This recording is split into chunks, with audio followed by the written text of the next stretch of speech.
නමෝ තස්ස භගවතු අරහතෝ සම්මා සම්බුද්දස්ස නමෝ තස්ස භගවතු අරහතෝ සම්මා සම්බුද්දස්ස නමෝ තස්ස භගවතු අරහතෝ සම්මා සම්බුද්දස්ස ගෞරවනීය මහා සංඝරත්නයේ අවසරයි කිනිතුලාගල අරණ්‍ය සේනාසනය මුල් කොට සිදුවන ත්‍රිපිටකාගත ධර්ම පරිශීලනය අරමුණු කර ගනිමින් සූත්‍ර විනය අභිධර්ම පෙළ අට කතා ටීකා සහිතව අධ්‍යයනය කරන්නට උපකාර වන අත්‍යන්ත වශයෙන් උපකාරක වන පාලි භාෂා ව්‍යාකරණ පාඩම් මාලාවයි ආරම්භ කරන්නට සූදානම් වන්නේ. විශේෂ යමක් ප්‍රකාශ නොකලත් හැමදාමත් සිහිපත් කරනා වගේ මෙබඳු දෙයක් අධ්‍යයනයේදී අපි ඉදිරියෙන් පිහිටව ගන්නට අවශ්‍යයි අරමුණක්. මොකද ශාසනික වශයෙන් අපේ මේ අධ්‍යයනය අපේ මේ යෙදීම සාමාන්‍ය දිනයකින් දෙකකින් මුදුන්පත් කරගන්න අපේක්ෂාවක් ඉලක්ක කොටගෙන නොවේ. කාලික අරමුණක් කාලික වූ අපේක්ෂාවක් ලාභයක් පදනම් කරගත් යෙදීමක් ප්‍රයෝගයක් නොවේ. මේ ආකාරයකට ථේරවාද ත්‍රිපිටකාගත ධර්මය භාෂා ව්‍යාකරණය සහිතව අධ්‍යයනයක යෙදෙනවා කියන්නේ ඒකාන්තයෙන් අවුරුදු ගණනකින් අනතුරුව වන්නට පුළුවන් ජීවිත ගණනකින් අනතුරුව වන්නට පුළුවන් මෙයින් මුදුන්පත් වන විපාක සැලසීම නැත්නම් ලැබෙන ආනිසංස උදාපත් වීම. ඒක නිසා අද මේ මොහොතේ මේ කටයුතු තුළ කෙබඳු ආකාරයක දුෂ්කරතා මුණ ගැසුණත් අපහසුකම් ඒ වගේම පසුබෑම් මුණ ගැසුණත් ඒ සියල්ල අර මුලින් සිහිපත් කළ ඒ අරමුණ ඉදිරිපත් කරගත්තාම ඒ සියල්ලම අත්හැරලා දාලා පසක දාලා අපිට මේ ගමන යන්න පුළුවන්. ඒ විදිහට යන්න ඕන යා යුතුයි. එනිසා ඒ අදහස අපි ඉදිරියට පවත්වා ගනිමින් අදත් අපි සුපුරුදු විදිහට පාඩමට යමු වෙනවා. මෙතෙක් අපි පුරුෂ ලිංග සහ ස්ත්‍රී ලිංග නාම වර්ණ ගීම ගැන කතා කරලා තිබෙනවා. ඒ වගේම අතීත වර්තමාන අනාගත කාලත්‍රය පිළිබඳව ආඛ්‍යාත වර්ණ ගීම කතා කරලා තියෙනවා. නිපාත ආදී කොට යම් පමණකට ව්‍යාකරණේ යම් අපසරයක් අතපත ගාලා තියෙනවා. අවසානයේට කතා කරලා තියෙනවා නපුංසක ලිංගයෙහි අකාරාන්ත ශබ්දයෙහි වර්ණගීම චිත්ත ශබ්දයේ උපකාර කරගෙන ඒ වගේම තුන් ප්‍රත්‍යාන්ත ශබ්ද පිළිබඳවත් අභ්‍යාසයට යන්නට කලින් අපි අකාරාන්ත ශබ්ද නේද චිත්ත ශබ්දයේ තිබුණා. මතකද චිත්ත ශබ්ද කියන්න බෑ. පඨමා ඒක වචන චිත්තං බහුවචන චිත්තා චිත්තානි ဒ ුතියා ඒක වචන චිත්තං බහුවචන චිත්තේ චිත්තානි තතියා ඒක වචන චිත්තේන බහුවචන චිත්තේභි චිත්තේහි තතියා ඒක වචන චිත්තාය චතුත්ථි ඒක වචන චිත්තාය චිත්තස්ස බහුවචන චිත්තානං පංචමී ඒක වචන චිත්තා චිත්තම්හා චිත්තස්ම බහුවචන චිත්තේභි චිත්තේහි ඡට්ඨි ඒක වචන චිත්තස්ස බහුවචන චිත්තානං සත්තමී ඒකවචන චිත්තේ චිත්තම්හි චිත්තස්මින් බහුවචන චිත්තේසු කරණ ඒකවචන චිත්තේන බහුවචන චිත්තේභි චිත්තේහි ආලපන ඒකවචන හේ චිත්තං බහුවචන හේ චිත්තා හේ චිත්තානි. ඔව්. ඒ විදිහට තමයි එන්න මතක තියාගන්න එකේ චිත්තාය කියන ශබ්දය චතුර්ථී විභක්තියේ පමණයි එන්නේ. ආය ප්‍රත්‍ය අපට බුද්ධාය කියන වචන මොනගසුනේ පුල්ලිංග අවස්ථාවේදී නේද? ආය චතුර්ථ ඒක වචනසතෝ කියලා බාලාවතාරේ සූත්‍රයක් එනවා. ඒකෙන් කියවෙන්නේ චතුර්ථී ඒක වචනයේහි ආය ප්‍රත්‍ය යෙදෙනවා. හැබැයි චතුර්ථී චට්ටි බොහෝ කොට අපි සමානයි කියලානේ හැම වෙලෙම ගන්නෙ. චට්ටි භක්තියේදී ඔය ආය ප්‍රත්‍ය දෙන්නේ නැහැ. අංගේ වෙනස මතක තියාගන්න. මේ විදිහට සමාන ශබ්දයන් කිහිපයක් කියනවා. ඥාන කියන්නේ නුවණ. දාන දානය. මතක තියාගන්න ඥාන කියන තැනදී නේද? මූර්ධජ නකාරය තමයි එන්නට ඕන නේද? ඥාන කියලා ලියද්දී. අපි ඊළඟට අන් අවස්ථාවේදී දන්තජ මෙන්න මේ ඥාන එහෙම නැත්නම් ඥාන මේ අකුරු දෙක. හැබැයි මේක විතරයි පාලියේදී තියෙන්නේ. ඇයි හේතුව? මෙහිම අක්ෂරයක්. ඒක සිංහල අක්ෂරයක්. ඔව්.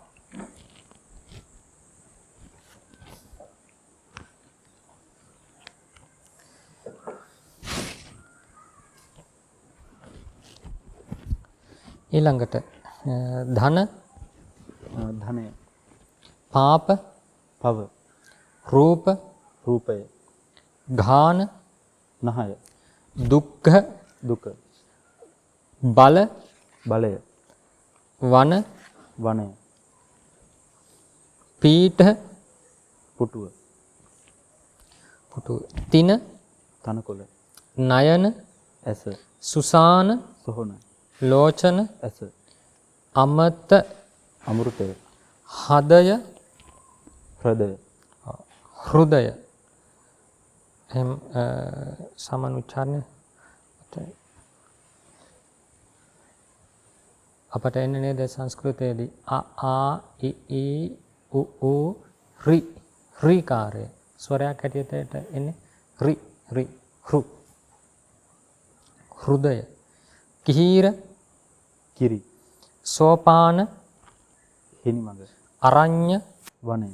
වත්ත වස්ත්‍රය. චත්ත කුඩය. චේතිය චෛත්‍ය. සීල සීලය. පුඤ්ඤ පින. ඵල ඵලය gediya. ඔව් විපාක එහෙම. ඵල විපාක කියලා අපි කියන්නේ. එහෙම. සෝත කන. සුඛ සැපය. මූල මුල මිල. ඔව් කූල ඉවුර. කුල පවුල. ඔව් පදුම පියුම. පන්න කොළය. වදන මුහුණ. චීවර සිවුර. පුලින වැලි. නගර නුවර. සුවන්න රත්තරන්. උදක දිය ජලය. ඒක මම දවසක් කියවන්නේ උදක දක ක ඔය වචන තුනෙම කියවන්නේ ජලය. උදක කීවත් දක කීවත් ක කීවත් ජලයමයි කියන්නේ. ආයුධ ආයුධය. අණ්ඩ බිත්තරය. අලාත ගිනි පෙළෙල්ල. පුප්පහ මල. ඒ ටික තමයි තියෙන්නේ. මන ශබ්ද ආදී මීට වෙනස්ව වර්ණගෙත් මෙහි ඒ වෙනස නොදක්වනු ලැබේ. දෙවෙනි පොතට ගියපුවාම මනෝගණික ශබ්ද කියලා අපට වෙනම වර්ණගනවා. ඒක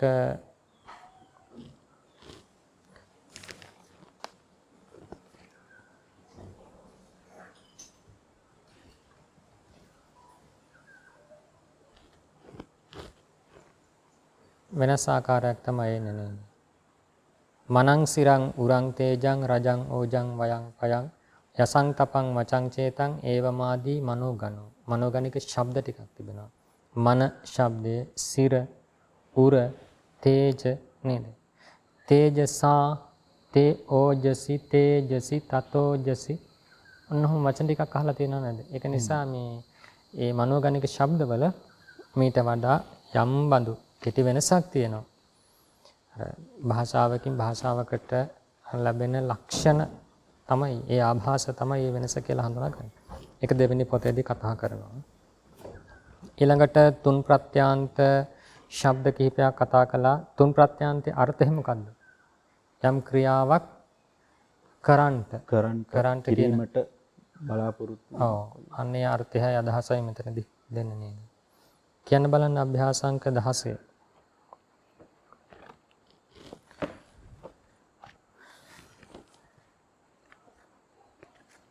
සිංහලට නැගිය යුතු එක ධනවන්තෝ භාතරාණං දානං ධාතුන්න ඉච්ඡති. ධනවන්තයෝ සහෝදරයන්ට ධනය දීමට කැමති නොවෙත්.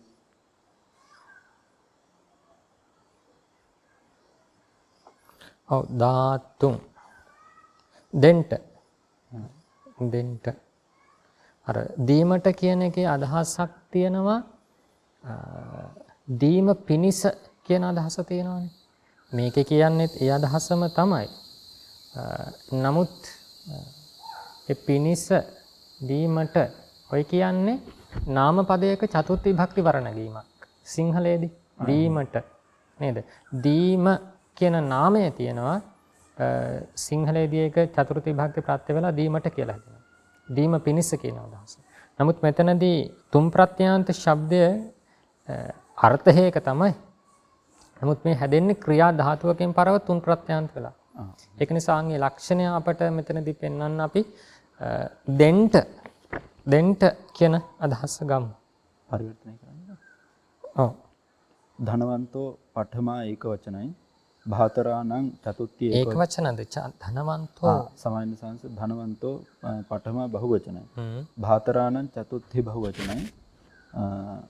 ධනං ဒ ුතියා ඒක වචනයි. ධාතුන් තුමන්තක් ක්‍රියාවක්. නිපාතයක්. ඉච්ඡති ඒක සංස ඉච්ඡන්ති එහෙම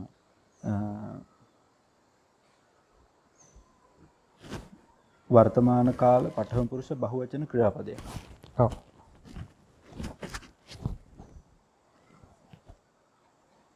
ඊළඟ දානං දත්වා දෙක දානං දත්වා සීලං රක්ඛිත්වා සග්ගේ නිබ්බත්තිතුං සක්කෝති. දන් දී සිල් රැක ස්වර්ගයෙහි ඉපදීමට හැකි වෙයි.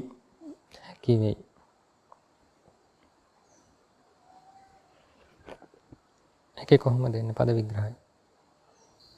දානං පඨමා ඒක වචනයි. දත්වා පූර්ව ක්‍රියාවක්. දානං දත්වා නේද? දත්වා කුමක්ද? දානි. ဒ ුතියා ඒක වචනයි. ඔව්. ဒ ුතියා ඒක වචනයි දත්වා පූර්ව ක්‍රියාවක්. සීලං ဒ ුතියා ඒක වචනයි රක්ඛිත්වා පූර්ව ක්‍රියාවක්. සග්ගේ සත්තමී ඒක වචනයි නිබ්බත්තිතුං තුමන්තක් ක්‍රියාවක්. සක්කෝති වර්තමාන කාල පඨම පුරුෂ ඒක වචන ක්‍රියාපදයක්. ඔව්. ඔතනදී මතක තියාගන්න වාක්‍ය ප්‍රයෝගයක් ඕක. සක්කෝති කියන එක. දැන් වට්ටති කියන එකත් ඔය වගේ ප්‍රයෝග කිහිපයක් තියෙනවා. ඒක තුන්වෙනි පොතේදී කතා කරනවා. දැන් වට්ටති, ගන්තුන් වට්ටති. යන්ට වටි. නේද? පටිතුන් වට්ටති. කියන්ට වටි. ඔන්නෝම අර සමහර ක්‍රියාපද අපිට මුණ ගැසෙනවා. එහා සමග ඔය තුන් ප්‍රත්‍යාන්තේ යෙදීමක් තියෙනවා බහුල කොට භාෂාවේ. මේ තියෙන්නේ තාන් ඒ වගේ යෙදීමක්. නිබ්බත්තිතුං සක්කෝති. උපදින්නට හැකි වෙනවා. ඔන්න අදහස තියෙනවා ওই වාක්‍යය. ඉස්සරහට ওই වගේ විශේෂ වාක්‍ය ප්‍රයෝග වාක්‍ය රටා කීපයක් කතා කරනවා මේකේ. ඊළඟ වාක්‍ය 3 කුමාරී අලාතං ආහාරිත්වා භත්තං පචිතුං අග්ගින් ජාලෙස්සති. දැරිය ගිනි පෙලෙල්ලක්ගෙන බත පිසීමට ගින්න දල්වන්නීය. ඔව්. බත පිසන්ට ගින්න දල්වන්න. දල්වන්නීය කියලා ගත්තේ අයියේ. ස්ත්‍රීලිංගයි කුමාරි. ඔව්. අනාගත කාලෙට නම් වන්න ඕන ක්‍රියාවනේ. ඒකේ කොහොමද වාක්‍ය විග්‍රහය එන්නේ? කුමාරී පඨමා ඒක වචන, අලාතං ဒ ුතිය ඒක වචන, ආහාරිත්වා පූර්ව ක්‍රියාවක්, භත්තං ဒ ුතිය ඒක වචන, පචිතුං තුමන්තක් ක්‍රියාවක්, අග්ගින් ဒ ුතිය ඒක වචන, ජාලෙස්සති අනාගත කාල පඨම පුරුෂ ඒක වචන ක්‍රියාපදයක්. ඔව්. ඊළඟ 4 නාරියෝ නගරා නික්ඛම්ම උදකං පාතුං වාපියා කූලං ගච්ඡෙන්සු. ස්ත්‍රියෝ නගරයෙන් නික්ම දිය බීමට වැවේ ඉවුර වෙත ගියාහ.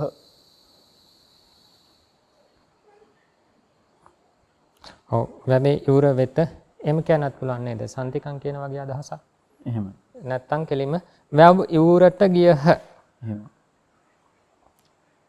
වාපියා කෝලං හරියටම විභක්ති පරිවර්තනය කරොත් එහෙම තමයි එන්නේ. වැවේ ඉවුරට ගියහ. නමුත් අර අපි කියේ සිංහල භාෂාවේ බොහෝ කොට පාවිච්චි කරන්නේ විභක්ති ලෝපය සහිතව. විභක්තිය වැඩි පාවිච්චියක් නැහැ. ඒක නිසා වැවේ ඉවුර නෙමෙයි වැව් ඉවුරට එහෙම කවුරු හරි පරිවර්තනය කළත් ප්‍රශ්නයක් නැහැ මේ වාක්‍යය. නමුත් අපි තාම මේ ව්‍යාකරණයේ මුලින් ඉන්නේ ඒක නිසා අපි විභක්ති සහිතවම පරිවර්තනය කරමු. වැවේ ඉවුරට ගියහ නේද? නගරා නික්ඛම්ම. ඒ නගරා කියන එක පංචම විභක්තියට නම් වන්න. යම් සීමාවක් දක්වලා ඔව් කුමකටද සීමාව? නගරය. ඔව් නගරයේ සීමාව එයතැනට සීමාවක් අවශ්‍ය වුණේ. මේ යෑමක් අදහස් කරනවා. ඔව් නික්ම යාමක්. නික්ම යාමක්. වෙන්වීමක් නේ. අපේති අපගමනයක් වෙන්වීමක් මේ ප්‍රකාශ කරන්නේ. ඒක නිසා අංගේ වෙන්වෙන සීමාව තමයි නගර කියන වචනයෙන් කියවෙන්නේ. ඒකේ වචන විග්‍රහය නාරියෝ පඨමා බහුවචනයි නගරා පඨමා ඒක වචනයි නගරා මොකක්ද විභක්තිය? පංචමී ඒක වචන. පංචමී ඒක වචන. නික්ඛම්ම පූර්ව ක්‍රියාවක්, උදකං ဒ ුතිය ඒක වචන, පාතුං තුමන්ත ක්‍රියාවක්, වාපියා ඡට්ටි ඒක වචනයි, කූලං ဒ ුතිය ඒක වචනයි, ගච්ඡෙන්සු අතීත කාල පඨම පුරුෂ බහුවචන ක්‍රියාපදයක්. ඔව්. ඊළඟ 5 නත්තාරෝ අරඤ්ඤේ ඵලානි ආහාරිත්වා ખાදිතුං ආරභින්සු. මුනුපුරෝ වනයෙහි ගෙඩි ගෙනවිත් කෑමට පටන් ගත්හ. ඔව්. එතන කෑමටත් හරි නැත්තම් කන්ට කියවත් ගොඩක් හරි වචන. කන්ට. ඒක කොහොමද එන්නේ වාක්‍ය? නත්තාරෝ පඨමා බහුවචනයි, අරඤ්ඤේ සත්තමී ඒක වචනයි, ඵලානි ဒ ුතිය බහුවචනයි, ආහාරිත්වා පූර්ව ක්‍රියාවක්, ખાදිතුං තුමන්ත ක්‍රියාවක්, ආරභින්සු අතීත කාල පඨම පුරුෂ බහුවචන ක්‍රියාපදයක්. ඔව්. එතන ආර හින්සු නෙමෙයි ආර භින්සු නේද? ආරභති. ආරභති නික්ඛමති කියලා ඉන්නේ නේද? ආරම්භ කරනවා, පටන් ගන්නවා කියන අදහස. ඊළඟ 6 සීලවා ඉසි ධම්මං දේසේතුං පීඨේ නිසීදි. සිල්වත් ඍෂිතෙම ධර්මය දේශනා කිරීමට අසුනෙහි හුන්නීය. නිසීදි හුන්නේය. ඔව්. සීලවා පඨමා ඒක වචනයි, ඉසි පඨමා ඒක වචනයි, ධම්මං ဒ ුතිය ඒක වචනයි, දේසේතුං තුමන්ත ක්‍රියාවක්, පීඨේ සත්තමී ඒක වචනයි, නිසීදි අතීත කාල පඨම පුරුෂ ඒක වචන ක්‍රියාපදයක්. ඔව්. ඊළඟ 7 චෝරා ආයුධේන පහරිත්වා මම පිතුනෝ අංගුලින් චෙන්දි. ඔව් චෝරා නෙමෙයි චෝරෝ. මොකද චින්දිනේ. එහෙමයි. චින්දි ඒක වචනයි. මොකක්ද තේරුම? සොරතෙම ආයුධයෙන් ගසා මගේ පියාගේ ඇඟිල්ල සින්දේය. ඔව් මගේ පියාගේ ඇඟිල්ල නැත්නම් ඇඟිල්ලක් එහෙම. සින්දේය. ඒ අදහස තමයි.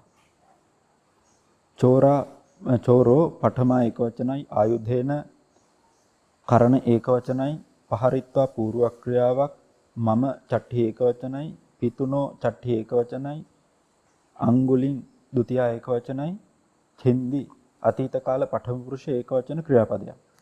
ඔව්. ඒ වාක්‍ය බලන්න නේද? මම පිතුනෝ අංගුලින් ඇඟිල්ල කියන එක විශේෂණ කරලා තියෙනවා වචන දෙකකින්. පිතුනෝ ඇඟිල්ල කාගේ ඇඟිල්ලද? පියාගේ. පියාගේ ඇඟිල්ල. පියා කාගේ පියාද? මගේ පියා. මගේ පියා. නේද? අනේ වාක්‍ය රටාව හඳුනා ගන්න. ඒ කියන්නේ වචන කිහිපයක් යොදමින් මෙන්න මේ විදිහට අපට මේ වාක්‍ය දිගු කරන්න පුළුවන්. මේ තියෙන්නේ විශේෂණ පද යොදමින් වාක්‍ය දිගුවක්. අංගුලින් පිතුනෝ අංගුලින් මම පිතුනෝ අංගුලින්. නේද? ඉදිරියට අපට තවදුරටත් ඔක කතා කරනවා. ඊළඟ 8 යුවතියෝ පදුමානි ඕචිනිතුන් නදින් ගන්්වා කූලේ නිසීදින්සු තරුණියෝ පියුම් නිලන්ට ගඟට ගොස් ඉවුරෙහි හුන්හ.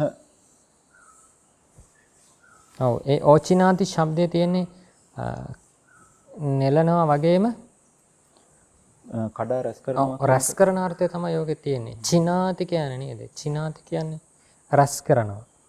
චී ඡයේ චී ධාතුවෙන් හැදෙන්නේ. රැස් කිරීම අර්ථය. ඒක නිසා අපි මෙතන ගමු කඩා රැස් කරන්නට නදියට ගොස් කියලා නේද? කොහොමද ඒ කියන්නේ? යුවතියෝ පඨමා බහුවචනයි පදුමානි ဒုတိ ය බහුවචනයි ඕචිනිතුන් තුමන්ත ක්‍රියාවක් නදින් ဒုတိ ය ඒකවචනයි ගන්්වා පූර්ව ක්‍රියාවක් කූලේ චට්ඨි සත්තමී ඒකවචනයි නිසීදින්සු අතීත කාල පඨම පුරුෂ බහුවචන ක්‍රියාපදයක්. ඔව්. ඊළඟ 9 මයං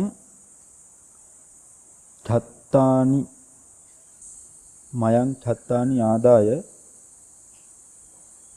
සුසානං ගන්්වා පුප්පානි ඕචිනිස්සාම අපි කුඩගෙන සොහනට ගොස් මල් කඩන්නිමු මල් කඩා රැස් කරන්නිමු. ඔව්. සොහනට ගොස් මල් කඩා රැස් කරන්නිමු. ඒක කොහොමද එන්නේ? මයං පඨමා බහුවචනයි ඡත්තානි ဒုတိ ය බහුවචනයි ආදාය පූර්ව ක්‍රියාවක් සුසානං ဒုတိ ය ඒකවචනයි ගන්්වා පූර්ව ක්‍රියාවක් පුප්පානි ဒုတိ ය බහුවචනයි ඕචිනිස්සාම අනාගත කාල උත්තම පුරුෂ බහුවචන ක්‍රියාපදයක්. ඔව්. එතකොට මේ වාක්‍යයේ ආදාය ගන්්වා මේ විදිහට පූර්ව ක්‍රියා දෙකක් යොදාගෙන තියෙනවා නේද? ඒ විදිහට එහෙනම් පූර්ව ක්‍රියා යොදා ගනිමින් වාක්‍ය දීර්ඝ කිරීමක් ඒ වාක්‍ය තුළ තියෙනවා. ඒ වාක්‍ය රටාවත් හඳුනා ගන්න. කලින් කීවා විශේෂණ පද යොදාගෙන වාක්‍ය දීර්ඝ වෙනවා. මෙතනදී පූර්ව ක්‍රියා යොදා ගනිමින් වාක්‍ය දීර්ඝ කරනවා. නේද?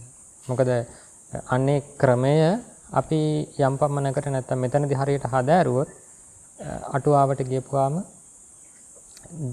අර කොහොමත් වාක්‍ය සාමාන්‍යයෙන් දිගයි. ඒක නිසා ඒ තැන්වලදී ප්‍රශ්නයක් වෙන්නේ නැහැ අපට. තේරෙනවා මෙන්න මේ තැන් වලින් මේ විදිහට තමයි දීර්ඝ වෙන්නේ නම් මෙතනින් කඩ කඩ අපි අර්ථ ගත්තා නම් හරි. නේද? ඊළඟ වාක්‍ය 10 කඤ්ඤාවත්තං ආනේතුං ආපනං ගමිස්සති කත වස්ත්‍රයක් ගෙන ඒමට වෙළඳ සැලට යන්නීය. කඤ්ඤා කියන්නේ කන්‍යාව කුඩා ලදරිය කියන ලදරිය ලකාරය කොහොමත් කුඩා අර්ථයේ දෙන්නේ.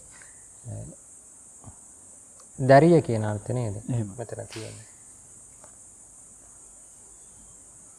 වස්ත්‍රයක් ගෙනෙන්ට ආපනං ගමිස්සති කඩයට යන්නීය. ඒ වාක්‍ය කොහොමද එන්නේ? ආනේතුම් කොහොමද ඒ ක්‍රියා මේ තුමන්ත ක්‍රියාව හැදෙන්නේ? ආපූර්ව මොකද ධාතුව නී නේද? නී පාපුණනේ මතක තියාගන්න. නී ධාතුවෙන් තමයි ඔය නේති කියන ක්‍රියාව හැදෙන්නේ. මේ වචනේ අනගම නැත්තම් මේ අභ්‍යාස යන අතරතුරේදී මේ මුණ ගැසෙන වචනවල පුළුවන් තරම් ක්‍රියාපදවල පූර්ව ක්‍රියාවල තුමන්ත ක්‍රියාවල ක්‍රියා ධාතුව හොයන්න උත්සාහ කරන්න. ක්‍රියා ධාතුව මොකද්ද මේක හැදෙන ක්‍රියා ධාතුව? අන්නේ ක්‍රියා ධාතුව තේරුම් ගත්තොත් ඒ ධාතුවට අදාළ අර්ථ එකක් හෝ කීපයක් හෝ තිබෙනවනේ. ඒ අනුව අපට පුළුවන් තේරුම් ගන්නට මෙතනදී ප්‍රකාශ වන්නේ මේකයි කියලා. එහෙම නැත්නම් අපි ක්‍රියාවචන ක්‍රියාපද ටිකක අර්ථ ගොඩක් මතක තියාගෙන හිටියා කියලා නේද? සමහර විට ඒ ධාතුවෙන් අපට පුරුදු නැති ක්‍රියාපදයක් හැදෙන්නට පුළුවන් පුරුදු නැති වචනයක්. ඒ වෙලාවේදී අපට ආයේ මෙහිම් පදයක් වුණ ගැසලා නැහැ කියලා නේද? ප්‍රශ්නයක් එතකොට. අන්න ඒකයි කියන්නේ මේ ක්‍රියා ධාතු ටික මතක තියාගන්න උත්සාහ කරා නම් ඒක හරි ප්‍රයෝජනවත්. මොකද වචනයක් දිහා බලපුවම අපට ධාතුව පේනවා. ධාතුව කැපිලා පේනවා. එහෙනම් මොකද ධාතුවෙන් අන්‍ය වූ අර්ථයක් මේකට දෙන්නට බැහැනේ. නේද? හැබැයි උපසර්ග වලින් ওই කාර්ය කරනවා. කියන්නේ ප්‍රකට වන්නේ එක් අර්ථයක්. හැබැයි උපසර්ගයේ මුලට ආපු නිසා ධාත්වර්තං බාධ්‍යතේ කස්තිත්. ධාතු අර්ථයේ ඍජුවම වෙනස් කරන උපසර්ගය වෙලා. ඒ බඳු අවස්ථා තියෙනවා. නමුත් කෙසේ හෝ ඒ ධාතුව හොයන්න උත්සාහ කරන්න. කච්චායන ධාතු මංජුසා උපකාර කරගත්තා නම් හරියකට. ඊළඟ ඒක අපි මේ පරිවර්තනය කරන්නේ. කියව නැද්ද? කියන්න බලන්න. කඤ්ඤා පඨමා ඒක වචනයි. වත්තං ဒုတိ ය ඒක වචනයි. ආනේතුං තුමන්ත ක්‍රියාවක්. ආපනං ဒုတိ ය ඒක වචනයි. ගමිස්සති අනාගත කාල පඨම පුරුෂ ඒක වචන ක්‍රියාපදයක්.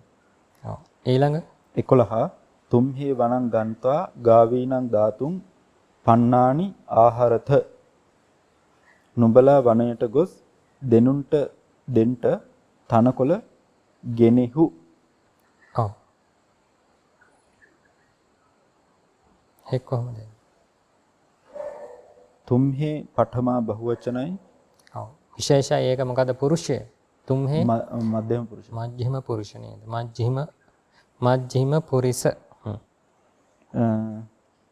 වනං ဒုတိ ය ඒක වචනයි. ගන්්වා පූර්ව ක්‍රියාවක්. ගාවීනං චතුත්ථි බහුවචනයි. ධාතුං තුමන්ත ක්‍රියාවක්. පන්නානි ဒုတိ ය බහුවචනයි. ආහාරත වර්තමාන කාල මධ්‍යම පුරුෂ බහුවචන ක්‍රියාපදයක්. ඔව්. මධ්‍යම කීවොත් පුරුෂ නේද? මධ්‍යම පුරුෂ. මජ්ක්‍ධිම කීවොත් පුරිස. ඔව්. මජ්ක්‍ධිම කීවොත් ඒ පාලියෙන් කියන්නට හදන්නේ මධ්‍යම කීවොත් සිංහලව සංස්කෘත භාෂාවෙන් කියවෙන වචන. ඊළඟ 12 මයං ලෝචනේහි රූපානි පස්සිත්වා සුඛං දුක්ඛං ච ලභාම. අපි ඇස් වලින් රූප දැක සැපද දුකද ලබමු.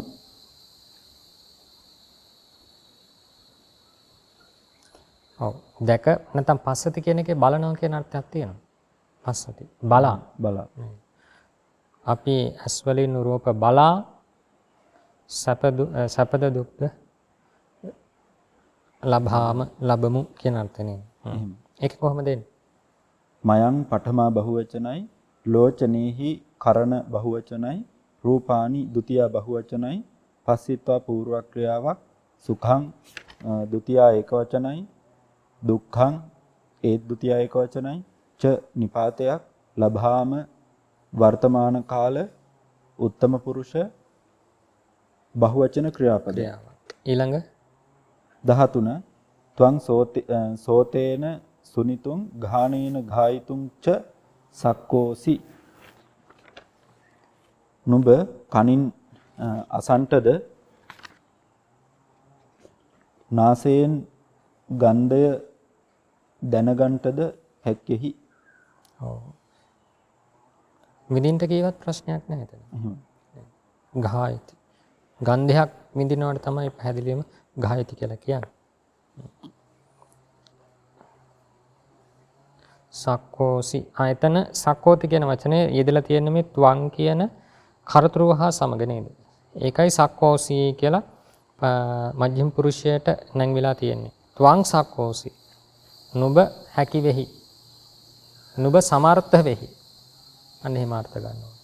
සායතුන් ගා මෙතන සායතුන් කියලා තියෙන්නේ සායතුන් නෙමෙයි ගායතුන්.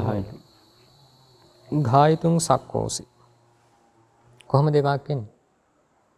ත්වං පඨමා ඒක වචනයි, සෝතේන කරණ ඒක වචනයි, සුනිතුන් තුමන්තක් ක්‍රියාවක්, ගාහනේන කරණ ඒක වචනයි, ගායතුන් තුමන්තක් ක්‍රියාවක්, ච නිපාතයක්, සක්කෝසි වර්තමාන කාල මධ්‍යම පුරුෂ ඒක වචන ක්‍රියාපදයක්.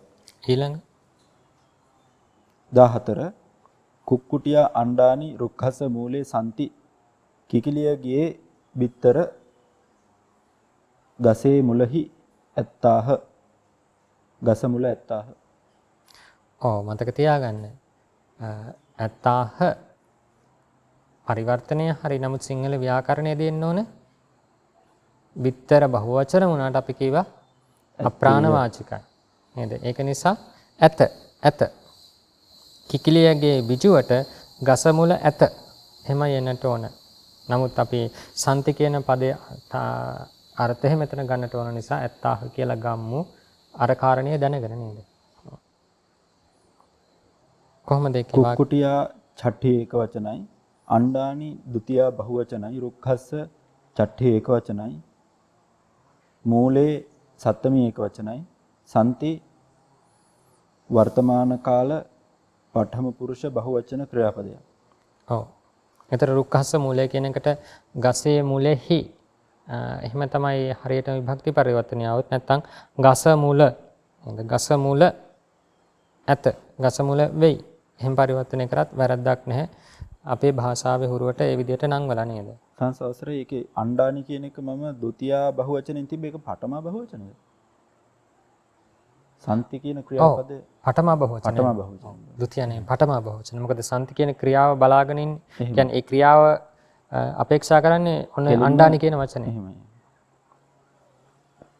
15 විදුනෝ අමතං ලබිත්වා මරණං භායන්ති පණ්ඩිතෝ අමෘතය ලැබ මරණයට භය නොවෙත්.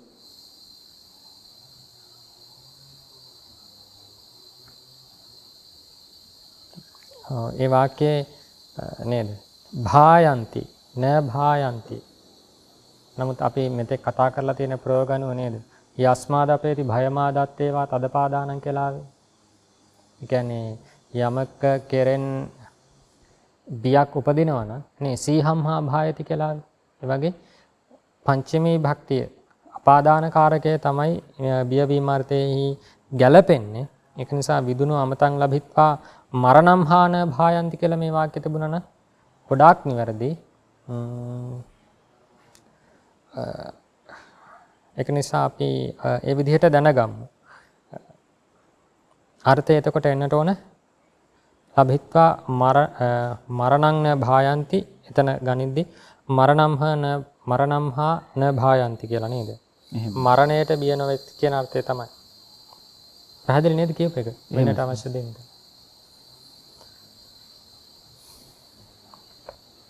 විදුනෝ පඨමා බහුවචනයි අමතං ဒ ුතියා ඒක වචනයි ලබිත්වා පූර්ව ක්‍රියාවක් මරණම් හා පංචමී ඒක වචනයි ඉන්න නිපාතයක් භායන්ති වර්තමාන කාල පඨම පුරුෂ බහුවචන ක්‍රියාපදයක්. ඊළඟ 16 මනුස්සා චිත්තේන චින්තෙත්වා පුඤ්ඤානි කරිස්සanti මනුෂ්‍යයෝ සිතින් සිතා පින් කරන්නෝය. ඔව්. මනුස්සා පඨමා බහුවචනයි චිත්තේන කරණ ඒක වචනයි චින්තෙත්වා පූර්ව ක්‍රියාවක් පුඤ්ඤානි ဒ ුතියා බහුවචනයි කරිස්සanti වර්තමාන කාල කරිස්සanti අනාගත කාල පඨම පුරුෂ බහුවචන ක්‍රියාපදය. ඊළඟ 17 තුම්හි ධම්මං සෝතුං විහාරං ගන්්වා පුලිනේ නිසීදත නුබලා ධර්මයේ ඇසීමට විහාරයට ගොස් වැල්ලෙහි හිඳිහු.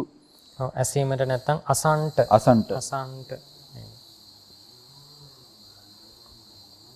එතන දැන් ඇසීම කියන්නට අපි පාලියෙන් කියනවා සවන නේද? ඇසීමට කිව්වොත් සවනායි කියලා ගන්න පුළුවන්. නැත්නම් සවනත්හායි කියලා ගන්නට පුළුවන්. නේද? සෝතුන් කිව්වොත් පැහැදිලිවම ඔය තියෙන තුමන්තක් ක්‍රියාවක්. එහෙමයි. සු සවනේ සු ධාතුවෙන් හැදෙන්නේ. පුලිනේ නිසීදත කියවන නේද? කොහොමද ඒ වාක්‍යය? තුම්හි පඨම බහුවචනයි ධම්මං ဒ ුතිය ඒකවචනයි සෝතුන් තුමන්තක් ක්‍රියාවක් විහාරං ဒ ුතිය ඒකවචනයි ගන්්වා පූර්ව ක්‍රියාවක් පුලිනේ සත්තමී ඒකවචනයි නිසීදත වර්තමාන කාල මධ්‍යම පුරුෂ බහුවචන ක්‍රියාපදයක්. ඔව්. ඊළඟ ධනවන්තෝ සුවන්නං දත්වා ඥානං ලද්ධුම් නසක්කොන්ති. ධනවන්තයෝ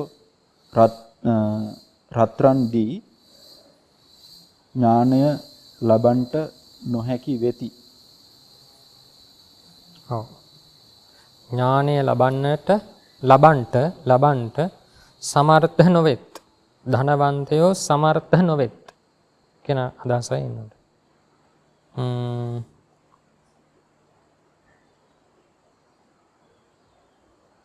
විශේෂයක් කියන්නට නැහැ නේද? කොහොමද ඒ වාක්‍යයේ එතකොට වචන විග්‍රහය?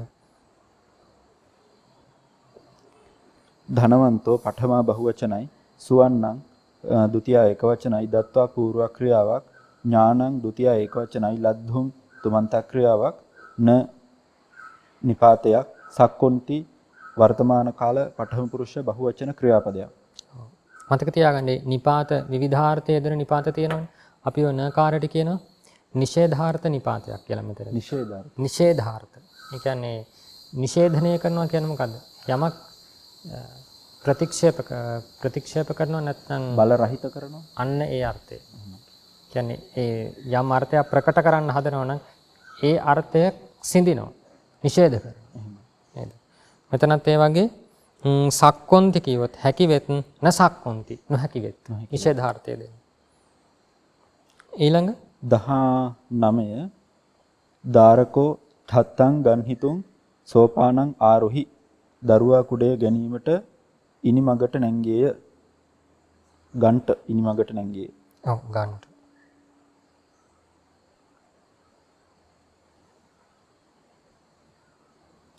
දාරකෝ පඨම ඒකවචනයි ඨත්තං ဒ ුතිය ඒකවචනයි ගන්හිතුං තුමන්ත ක්‍රියාවක් සෝපානං ဒ ුතිය ඒකවචනයි ආරොහි වර්තමාන කාල පඨම පුරුෂ අතීත කාල පඨම පුරුෂ ඒකවචන ක්‍රියාපදයක්. ඔව්. ඒ විදිහට තමයි නේද? ඔතන ගන්හිතුන් කියන එක නේද? ගහිතුන් කියලාත් කියදෙන්න පුළුවන්. මොකද ඔකේ ක්‍රියා ධාතුව මොකද්ද? ගහ ධාතුව තියෙනවා. මෙන්න මේ ගහ කියන ක්‍රියා ධාතුවෙන් තමයි ගන්හාති කියලා හැදෙන්නේ. ගන්හාති කියලා. ඒක නිසා ගන්හිතුන් කියලා හැදෙන්නත් පුළුවන්. මෙන්න මේ ගහ කියන ක්‍රියා ධාතුවට තුන් ප්‍රත්‍යයන්ත එක්කාසු වෙලා ගන්හිතුන් කියලා හැදෙන්නත් පුළුවන්. ගහිතුන් කියලා හැදෙන්නත් පුළුවන්.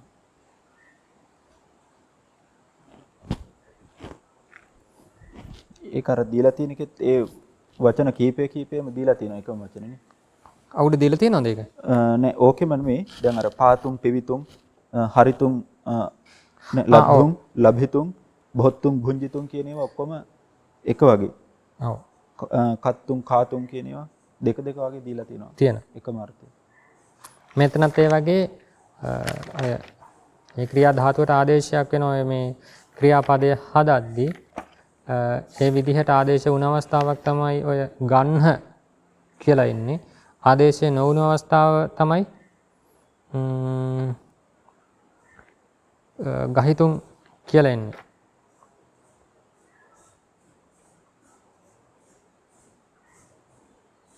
ගහාදිතෝ උප්පන්හාති කත්තරි උප්පන්හාච කියලා අපට ආඛ්‍යාත කාණ්ඩෙදී කියලා දෙනවා නේද? ගහ ධාතුවෙන් පරව මෙන්න මේ විදිහට ඒ ප්‍රත්‍ය වෙලා ගන්හාති කියන ක්‍රියාව හදා ගන්නට පුළුවන්. ගෙප්පති කියන ක්‍රියාවත් ඒකෙන් එනවා. ගහ උපාදානි මතක තියාගන්න. පුංචි කරුණු කිහිපයක්. ඒ රූප දෙකම කොහොම හරි එනවා කියලා මතකේ තියාගත්තා නම් හරි. ඊළඟ විස්ස මම භගිනි පුඤ්ඤං ලභිතුං සීලං රක්ඛේසති. මගේ සහෝදරිය පින් ලබන්ට සිල් රකින්නීය. සිල් රකින්නීය එහෙම තමයි එනවා. මම ඡට්ටි ඒක වචනයි භගිනි පඨමා ඒක වචනයි පුඤ්ඤං ဒ ුතිය ඒක වචනයි ලභිතුං තුමන්ත ක්‍රියාවක් සීලං ဒ ුතිය ඒක වචනයි රක්ඛේසති අනාගත කාල පඨම පුරුෂ ඒක වචන ක්‍රියාපදයක්. ඔව්.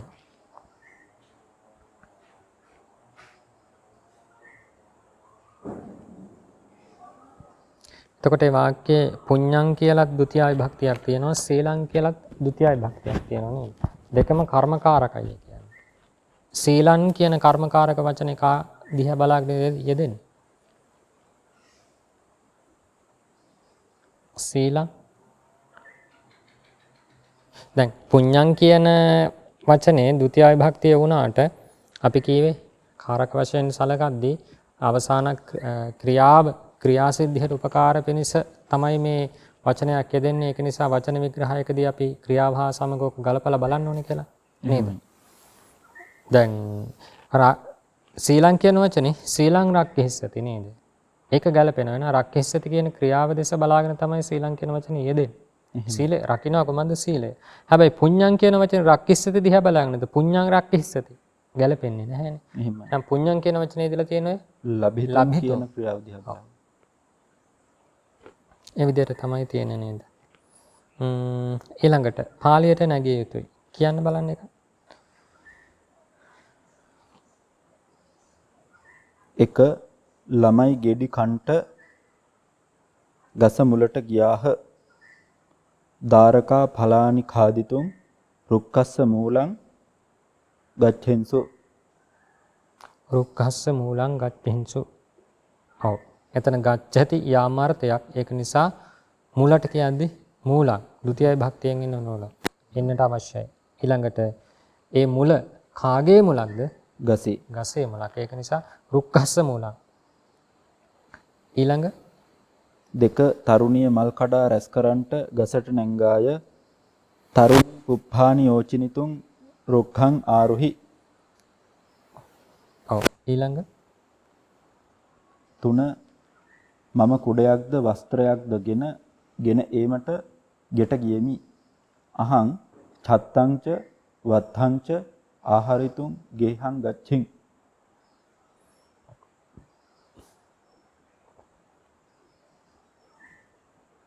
ඔව් ගෙන ඒමට කියන එක තනි පදයක් ලෙසට ගත්තාම නේද? රැගෙන එනවා කියන අදහස් ආහාරති. ගෙන එනවා. ගේහං ගච්ඡින් නේද කිව්වේ? ගච්ඡින්. ගියමි අතීත කාලය. ඊළඟ හතර කුමරිය ගිනි දල්වන්ට ගිනි පෙලෙල්ලක් ඉල්විය.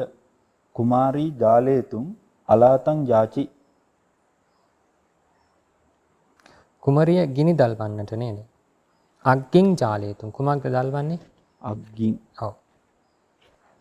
කුමරිය ගිනි දල්වන්නට. ඒක මේ අග්ගින් කියන එක නොදැම්මත් ඒ අර්ථය තියෙනව නේද? ජාලේති දල්වනවා කියන තැන තියෙනවා. එහෙමයි. නමුත් දල්වන්නේ කුමක්ද නේද? විවිධාකාර දැල්වීම් තියෙන්නට පුළුවන්. නේද? ගිනි දල්වනවා. ඊට අතිරේකව කුමක් හෝ දල්වනවා නේද? අපි කියමුකෝ කඩදාසියක් දවන්නට කියන අදහසක් තිබ්බොත් එහෙමත් කියන්න පුළුවන්. කොලයක් දවන්නට කියව පන්නං ජාලේතුං. එහෙම අදහසක් ගන්නට පුළුවන්. මෙතන ගිනි දල්වන්නට කියලා විශේෂයෙන් කියමු නිසා කුමාරි අග්ගින් ජාලේතුං අලාතං යාචි. ඒ විදිහට එන්නට ඕන. ඊළඟ පහ අපි ඇස් වලින් රූප බලන්ට සමර්ථ වෙමු. මයං ලෝචනේහි රූපානි පස්සිතුං සක්කෝම. ඔව් ඒක අදහොලපියක් දීලා තියෙනවා හැකි වෙමු යන්නට සමානයි කියලා. සමර්ථ වෙනවා කියන අදහස නේද? සමර්ථයි කියන්නේ හැකි කියන අදහස නේද? සක්කෝති. මෙතනදී උත්තම පුරුෂ බහුවචන නිසා සක්කෝම කියලා එනවා. එතකොට බලන්නට කියන එකට පස්සිතුං. එහෙම තමයි එන්නට ඕන. ඊළඟ 6 තෙපි නාස් වලින් ගඳ දැනගන්නාහුය කන් වලින් අසන්නාහුය තුම්හේ ගානේහි ගන්ධානි ජානිසත සෝතේන සුනිසත.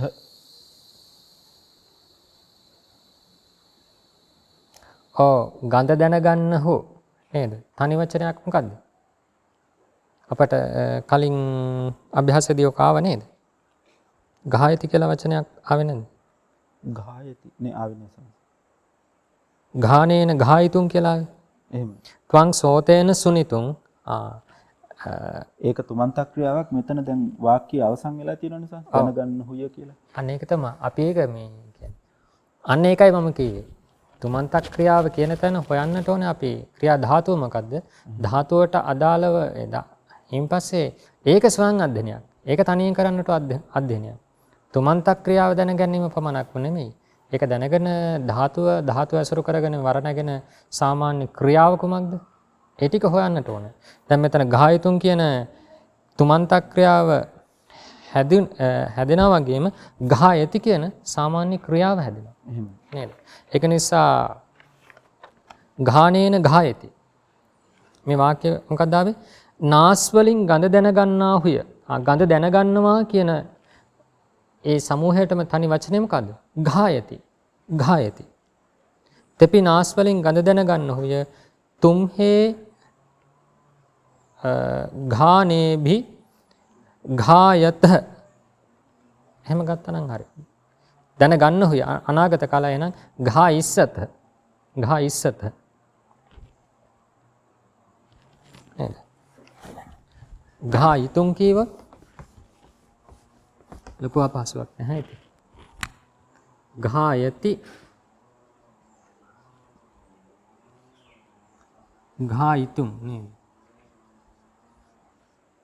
මේ පදේම අර්ථය තමයි ගඳ සුවඳ දැනගන්නවා කියන එක.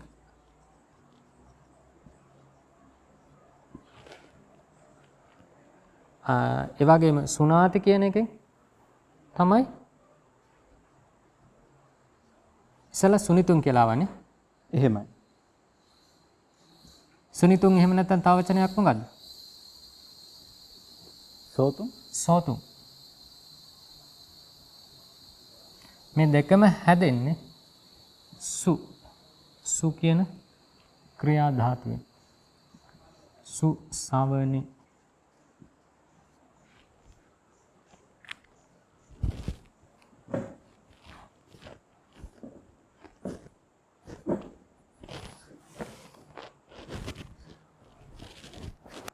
හැබැයි අර කියපු විදිහත් හරිය.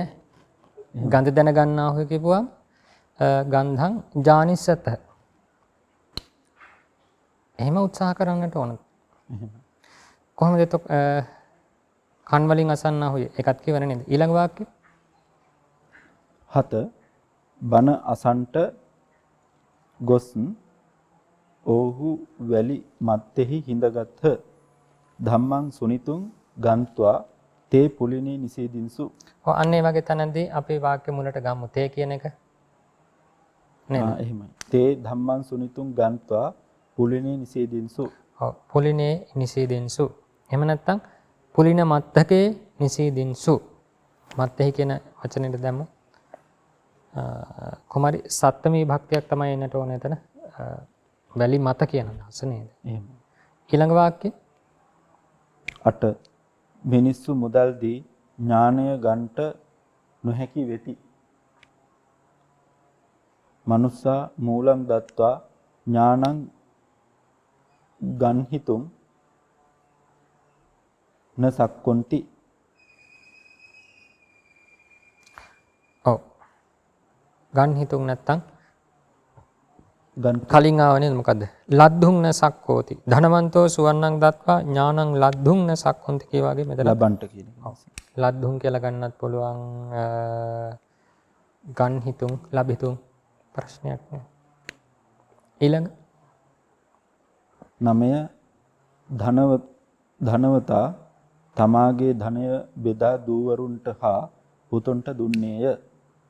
ධනවා අත්තනෝ ධනං භාජෙත්වා ධීතරාණංච පුත්තානංච දදි. ඔව්. අත්තනෝ ධනං භාජෙත්වා. භාජෙත්වා කියන්නත් පුළුවන් විභජති නේද? විභජිත්වා කියලා එහෙම කියන්නත් පුළුවන්. ඊළඟ 10 තරුණියෝ ගඟේ නෑම පිණිස නුවරින් පිටතට ගියහ. තරුණියෝ නදියා නහායිතුම් නගරම්හා බහි ගච්ඡෙන්සු.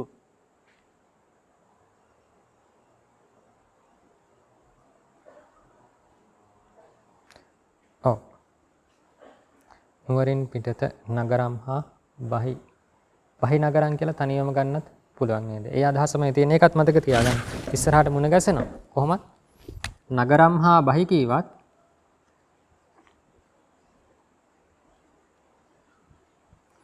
ඔය අදහසමයි එන්නේ මොකෙන්ද? බහි නගරම්. එතකොට සංධියක් නිසා. මේක සමාසයක්. සමාස. සමාසයක ලක්ෂණය තමයි විභක්ති ලොප් වෙනවා. එහෙනම් අපි කිව්වේ උන්හාස්ම මේ පංචමී විභක්ති ප්‍රත්‍ය මෙතනදී ලොප් වෙලා තියෙනවා. මෙතන නගරම් කියලා ආවේ මේ නගරයට යන්නට. එහෙම නැත්නම් හැබැයි අව්‍යයි මේක අව්‍යයි භාව සමාසයක්.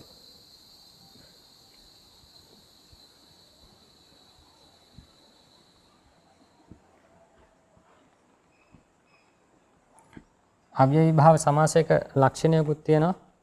නපුංසක ලිංගුවෙන් බොහෝ කොට ඉන්නේ කියලා. ඒක නිසා ඒ විදිහට අපට යොදා ගන්නට පුළුවන්. යම් අදහසක් ගන්න. මොකද දෙවෙනි පොතට යද්දී පළවෙනි පොතෙන් දෙවෙනි පොතට යද්දී ටිකක් අපහසුයක් දැනෙනව නැත්තේ නෑ. ඒක නිසා මේ වගේ පුංචි කාරණා අතරමඟදී දැනගත්තාම ඒ අපහසුව ඉතර ලොකු ප්‍රශ්නයක් නෙවෙයි නේද? ඒකටයි මේ අතරමඟදී බාලාවතාරයේ එක එක සූත්‍ර කියන්නේ. මොකද පළවෙනි පොතෙන් දෙවෙනි පොතට යද්දී දෙවෙනි පොත පටන් ගන්න මේ සාමිනහසේ සන්ධිකාණ්ඩය පැහැදිලිවම මෙතනදී බාලාවතාර සූත්‍ර ගැන හර දක්වලා ඒ සූත්‍ර අනුසාරයෙන් සාමිනහසේ සමහර ව්‍යාකරණ විග්‍රහයන් ඉදිරිපත් කරනවා. මේකෙත් මුණ ගැසෙනවා. මෙතනදී සූත්‍ර කියන්නේ නැහැ. නමුත් දෙවෙනි පොතේදී සූත්‍රات සමග කතා කරනවා.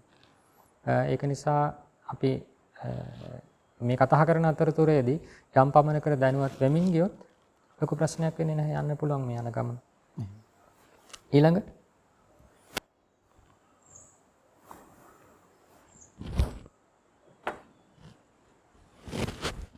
11 සතුරා ආයුධයකින් ගසා මගේ නෙන්දම්මාගේ අත කැපුවේය.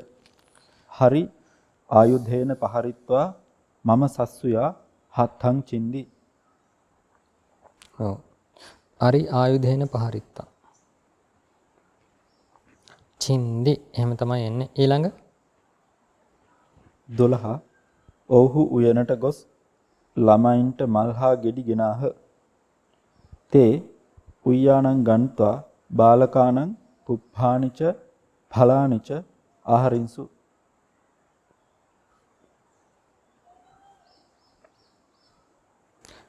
ඔව්. එතන ළමයින්ට කියන්නේ මොකද විභක්තිය? බාලකාණං කියන්නේ. බාලකාණං චට්ටි. නෑ චතුත්ති. ලැබීම් අර්ථය. එතන ළමයින් සඳහා කියන අර්ථය මෙතන පැහැදිලිවම තියෙනවා නේද? ඒක නිසායි චතුර්ථ විභක්තිය එන්නේ. නැතු අර දීම් අර්ථය ඉලක්ක කරගෙන මෙතන චතුර්ථ විභක්තියක් එම ඒක ඉලක්ක වෙනවා ඇත්තටම නේද? ළමයින්ට මල්හා ගෙඩි ගෙනාහ කියපුවා ඒගොල්ලන්ට දෙන්නනේ කියනවා. ඔව්. ඒක අධ්‍යාහාර වෙනවා අතුලාන්තය. මොකද සම්පදානේ චතුර්ථ විභක්තිය එන්නෙම ඒ කාරකයේ එන්නෙම ඒ සඳහාමයි. ඊළඟ 13 හෙතෙම දෙනුන්ට දීමට තනහා කොළ ගෙන ඒමට වනයට ගියේය. සෝ ධේනුයා ධාතුන් තිනානිච පන්නානිච ආහාරිතුම් වනං ගච්ඡේ පාවිසි. දෙනුන්ට දීමට ධේනුයා නෙමෙයි. මොකද? ධේනූනං බහුවචනයට නම් වුණා. එහෙමයි. සෝ ධේනූනං ධාතුං තිනානිච පන්නානිච ආහරිතුං වනං නැත්නම් අටවින් ගච්ඡි අගමාසි නේද? ඊළඟ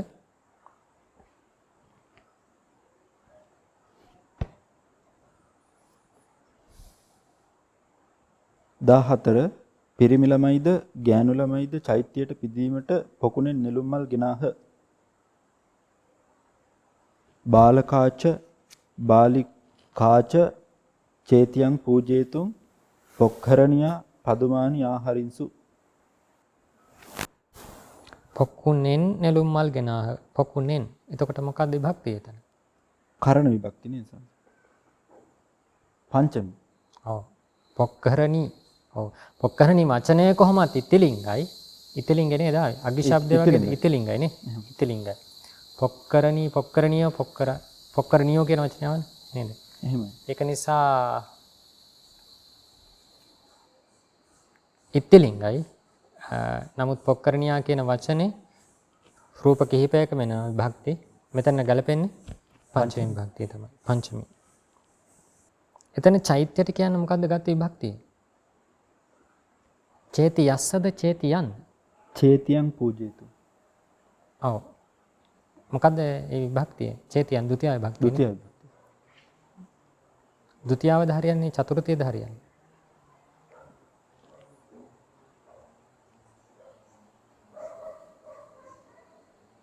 එතනට ලැබීමක් තියෙන නිසා චතුර්ථයත් ගන්න පුළුවන් නේද? අපි අර ගාථාවෙම ගමු ඔක නේද? පූජේමි බුද්ධං අසුමේනි.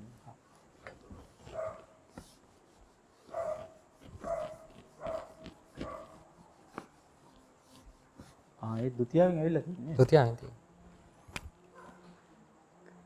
පූජේමි බුද්ධං කුසුමේන නේන අහං අනේන කුසුමේන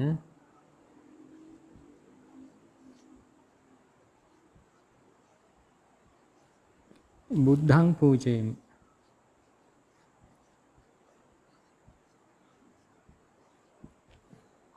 මම මේ මලින් බුදුන් බුදුහු පුදමි. මේක ဒုတိ ය විභක්තිය නේ. ඒ ගාථාවට අනුව හිතපුවාම පූජේති සමග යෙදෙන්නට ඕන ဒုတိ ය විභක්තිය නේද? බුද්ධං. ඒක නිසා අපි මෙතන චේතියං පූජේතුන් කියලා ගමු. එහෙනම් එතන අර්ථ දෙකක් වෙනවා සංස්කෘතිය. බුදුන්ට පූජා කරමි බුදුන්ව පූජා කරමි කියපුවා. ඔව් ඒක තමයි. ඒ අදහස් දෙකම එනවා. එහෙම. නමුත් අපි බලන්නට ඕන ඒක භාෂාවේ යෙදලා තියෙන්නේ කොහොමද කියලා. එහෙම.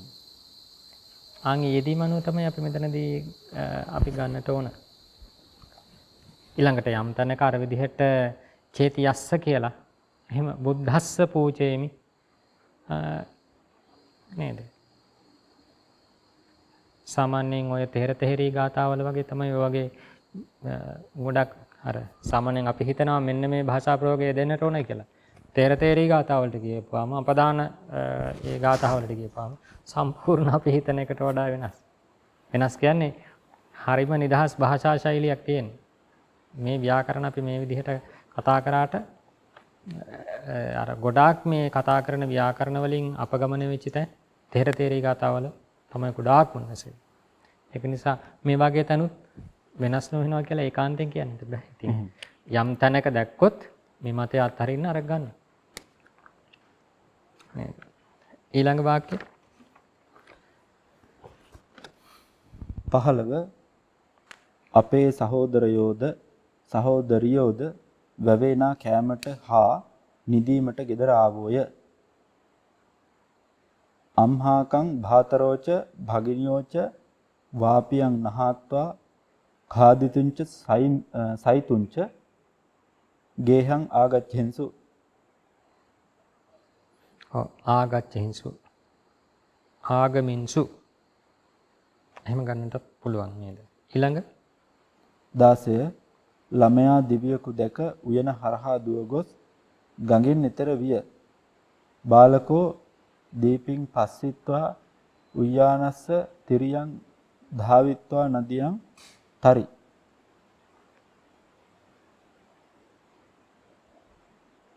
දුවගොස් ගඟෙන් එතර විය. ඒ තැනදී අපට කලින් ආව මතකද වැව තරණය කරනවා වැවෙන් එතර වෙනවා කියන තැනදී ආවා මොකද දෝනියා වාපින් තරති දෝනියා නදින් තරති කියලා වගේ වාක්‍යයක් ආව මතකද? එහෙමයි. නේද? එතනින් අදහස වෙන්නේ ඔරුවෙන් නදිය තරණය කරනවා කියන අදහස. මෙතනත් අන්න ඒ වගේ ගඟෙන් එතර විය කීවට පංචම විභක්තියට නෙමෙයි යන්නේ ဒုတိ යවට. ඔව්. කියන්නේ මේ ගඟ යමක් උපකාර කරගෙන එතර වෙන්නේ. එහෙම. අන්නේ උපකාර කරන දේ අපි කියමු ඔරුවක් කියලා. එහෙනම් දෝනියා ගඟෙන් එතර විය නදින් තරි. නේද? ඒක නිසායි දෝනියා කියන වචනේ මෙතන නැහැ. ගඟෙන් එතර විය කියවට මෙතන ගඟ තරණය කළා කියන අදහසයි තියෙන්නේ. ඒක නිසා නදින් තරි. ධාවිත්වා නදින් තරි. එහෙම එන්නට ඕන. නදියන් නෙවෙයිද නදින් වෙන්නේ. නදියන් කියලා ගත්තොත් කිව්වොත් සත්ත්වයට යනවානේ. ඔව්.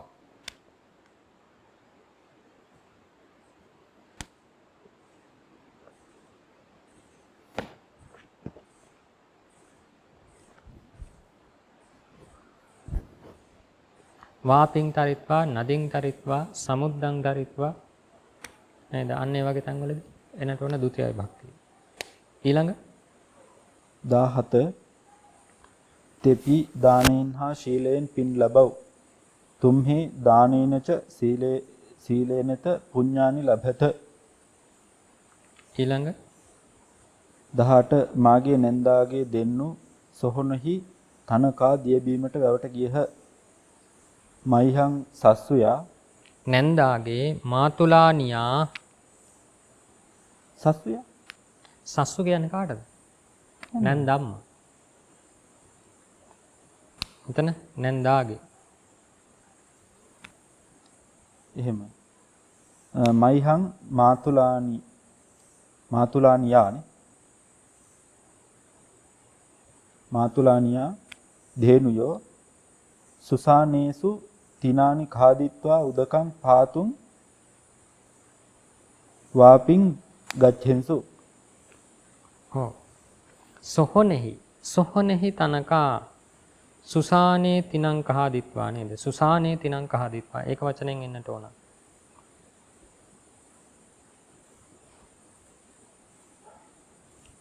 ඊළඟ වාක්‍ය 19 තරුණියෝ තමන්ගේ සොහොයුරියන්ට මල්දම් සෑදීම පිණිස මල් ගෙනාහ. තරුණියෝ අත්තානං භගිනියානං මාලාය අත්තානං සොහොයුරියන්ට. එහෙමයි. තරුණියෝ අත්තානං භගිනියානං. භගිනියානං කියන්න පුළුවන්. භගිනී ශබ්දේ භගිනී හරියට කුමාරී ශබ්දේ වගේ. කුමාරී ශබ්දේ චට්ටිය කොහමද ආවේ? කුමාරියා කුමාරීන නේද? භගිනීනං භගිනීනං අත්තානං භගිනීනං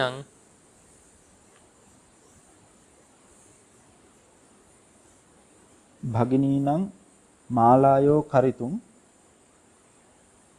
පුප්පානි ආනේසුම්.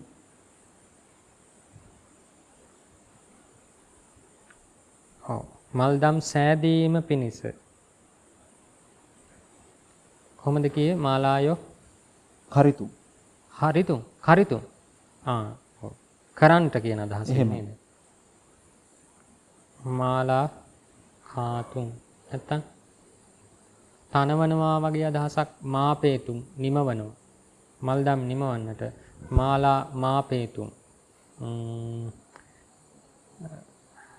ඒ වගේ වචනකුත් ගන්නට පුළුවන්. ඊළඟ පිස්ස මාගේ සහෝදරයා දෙව්ලොව යාමට සිල් රකි. මයිහං භාතා සග්ගං ගච්ඡෙතුම් සීලං රක්ඛති. ඔව්. ගච්ඡිතුම් ගමිතුම් නේද? ගමු ධාතුවෙන් එන්නේ. ගමු ධාතුවෙන්මයි ගච්ඡති කියන එකත් එන්නේ. ඒ නිසා ගමිතුම් සග්ගං ගමිතුම් දේවලෝකං ගච්ඡිතුම් ගමිතුම් සීලං රක්ඛති. එතකොට ඒ අභ්‍යාසදී අපි කතා කළේ තුන් ප්‍රත්‍යාන්ත ශබ්ද ධාතුවකින් පරව තුන් මේ ප්‍රත්‍ය යෙදීම. ඊළඟට කියලා දෙනවා නපුංසක ලිංගුවෙහි ඉකාරාන්ත ශබ්දය මෙසේ වර්ණගිත් කියලා. මතක තියාගන්න මේ නපුංසක ලිංගුව වර්ණන් වෙද්දී පඨමා ඒක වචනයේදී චිත්ත ශබ්දෙදී චිත්තං කියලා නිග්‍රහිතයක් අන්ත වුණා. චිත්තං කියලා නේද? හැබැයි ඉකාරාන්ත ශබ්දෙදී අට්ඨි ශබ්දෙදී ඒ නිග්‍රහිතය එන්නේ නැහැ. පඨමා ඒක වචනේ එන්නේ අට්ඨි කියලා. නැතුව අට්ඨින් කියලා හැම එන්නේ නැහැ. ඒක නිසා මේකත් අග්ගි ශබ්දය වගේම යන්නේ අතිරේකව අට්ඨීනි කියලා රූපයක් එනවා. අට්ටි අට්ඨි අට්ඨිනි අට්ටින් අට්ඨි අට්ඨිනි අට්ඨිනා අට්ඨීබි අට්ඨීහි සෙස්ස පුල්ලිංගුවෙහි අග්ගි ශබ්දයෙන් වර්ණගිය යුතුයි කියලා කියනවා නේද?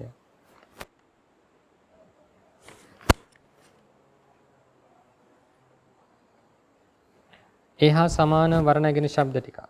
එකක් එතකොට සෙසු ශබ්ද ටික හදාගන්නට පුළුවන් නේද? තතියා විභක්තිය, චතුත්ථි, පංචමී, කරණ, අගි ශබ්ද වගේ හදන්න. ඒක අපි කියන්නේ නැහැ. තනියම උත්සාහ කරන්න. ඊළඟ පාඩමේදී පටන් ගනිද්දී අපි බලමු. මොකද තනියෙන් උත්සාහ කරන්නටත් කොටසක් තියෙන්නට ඕන. ඊළඟට වාරි ශබ්දය ජලය. දධි කියන්නේ මිදුණු කිරි නේද? සත්ති කලවයට කියනවා. අක්ඛි කියනවා ඇස. අච්චි ගිනි සෙලට කියනවා නේද? ගිනි දැල්ල කියන අදහස. සප්පි කියනවා ගිතෙල්. මේවා අට්ඨි ශබ්දය වගේ තමයි වර්ණන් වෙන්නේ. ඊළඟට උකාරාන්ත චක්ඛු ශබ්දය. ඒ චක්ඛු ශබ්දයත් පඨමා ඒක වචනේදී නිග්‍රහිතයක් යෙදෙන්නේ නැහැ මතක තියාගන්න.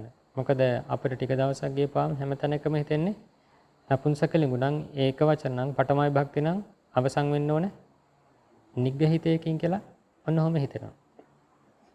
ඒක නිසා උකාරාන්ත නපුංසක ලිංගුවේදී චක්ඛු කියලා එන්නේ. දීර්ඝ වෙන්නේත් නැහැ. චක්ඛු.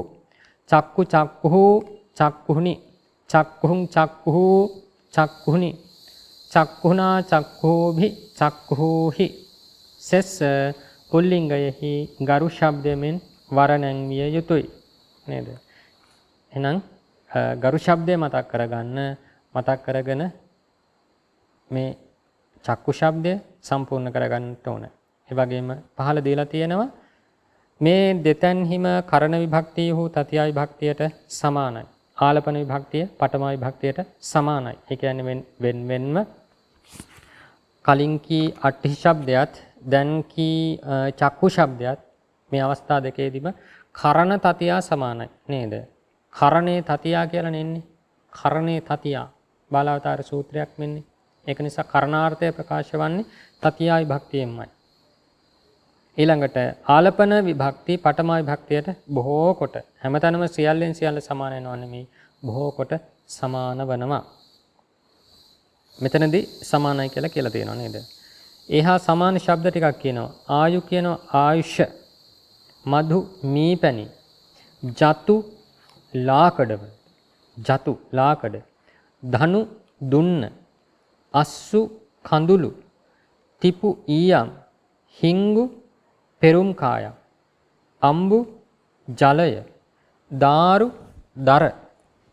මෙයාදී හෝ චක්ඛු ශබ්දයට සමාන වෙති. නේද? චක්ඛු උකාරාන්තයිනේ. එතකොට පුල්ලිංගේ උකාරාන්ත ශබ්ද කිහිපයක් කතා කළා නේද? ගරු ශබ්ද කතා කළා, භාතු ශබ්ද කතා කරා, නත්තු. ඉත්තිලිංගේ උකාරාන්ත ශබ්ද මොනවද කතා කළේ? ධේනු ශබ්ද කතා කරා නේද? ධේනු ශබ්ද කතා කරා. මෙතනදී කතා කරනවා චක්ඛු එක ශබ්ද රූපයයි කියන්නේ නේද? ගරු ශබ්දය වගේ තමයි මුණ ගැසෙන්නේ වර්ණන් වෙන්නේ. ඔය විදිහට ඒහා සමාන වචන ටිකක් කියවනේ. හිංගු පෙරුම් කායම් අම්බු නේද? අම්බු ජලය. ඒ වචන ටිකත් බලා ගන්න. 39 වෙනි අංකයට කියනවා තවත් නිපාත පද කිහිපයක් වා නේද? හෝ නොහොත් කියනත් වා කියන දැන් ඔක ගොඩාක්ම යෙදෙනවා මේ බාලාවතාරදී ඒ සූත්‍රවලදී.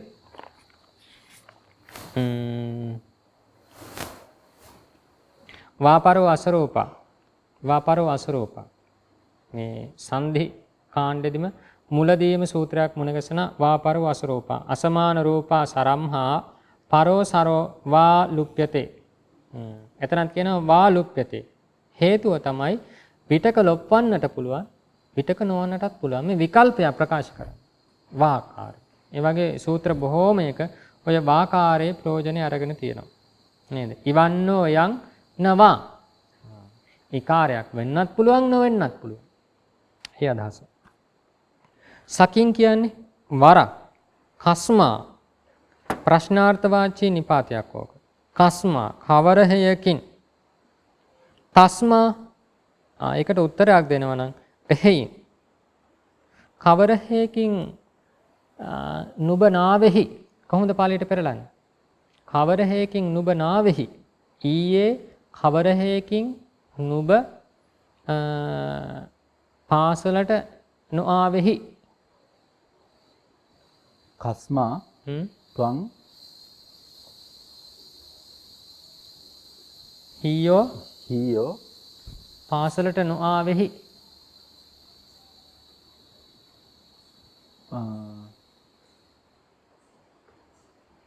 පාඨශාලායන් පාඨශාලං ဒုတိ එහෙමයි. පාඨශාලං න ආගච්ඡි. කස්මාත්වං න ආගච්ඡසි. නොආවෙහි. මයේ ත්වං කියන්නේ මධ්‍යම පුරුෂ ඒකවචන පදයක්. කොහොමද ආවේ? අපචි පචි අපචින්සු පචින්සු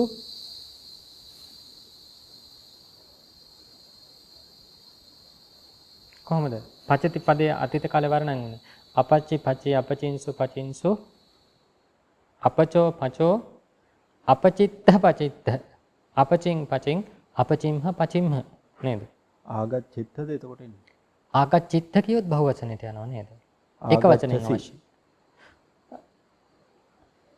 අපචෝ පචෝ අතීත කාලේ නේ. වර්තමානයේ. ආගච්ඡෝ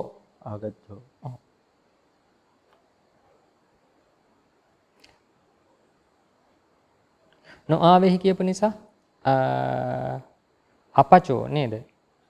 අගච්ඡෝ න අගච්ඡෝ කස්මාත්වං හීයෝ පාඨශාලං න අගච්ඡෝ.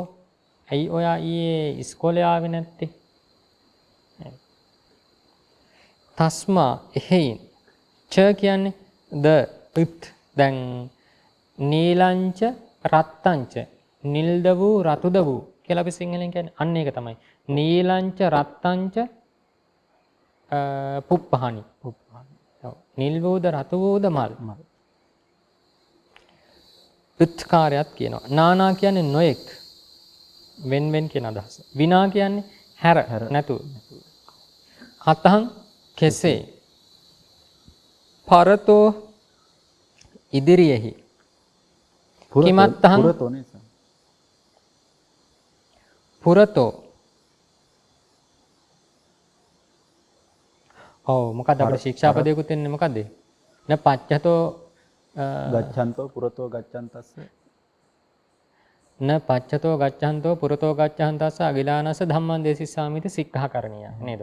පුරතෝ ගච්ඡන්තස්ස ඉදිරියෙහි යන්න උට. ඒක නිසා පුරතෝ ඉදිරියෙහි කියන අදහස තමයි. පරතෝ කියන්නේ පර කියන්නේ අන්නේ කියන අදහස.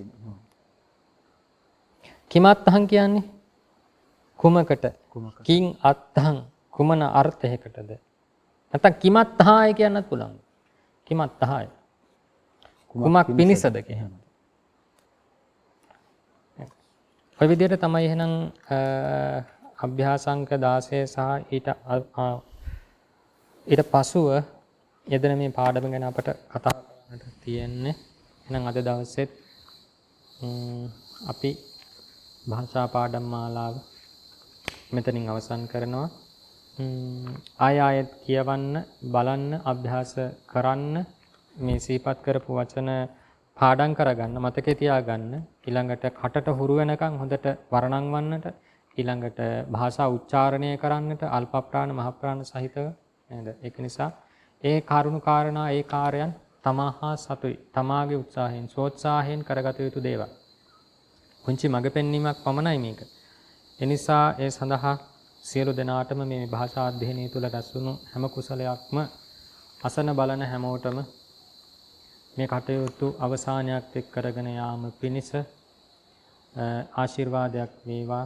ඒ වගේම මේ තුලින් රැස්වන හැම කුසලයක්ම පින් කැමැති සියලු සත්වයෝ සතුටින් අනුමෝදන් වෙත්වා. සියලු දෙනාට සුවසේ නිවන් මඟ පාරමී පූර්ණයට මේ කුසලයත් ඒකාන්ත උපකාරයක් වේවා කියලා අද දවසේ පාඩම අවසන් කරනවා. සියලු දෙනාටම තෙරුවන් සරණයි.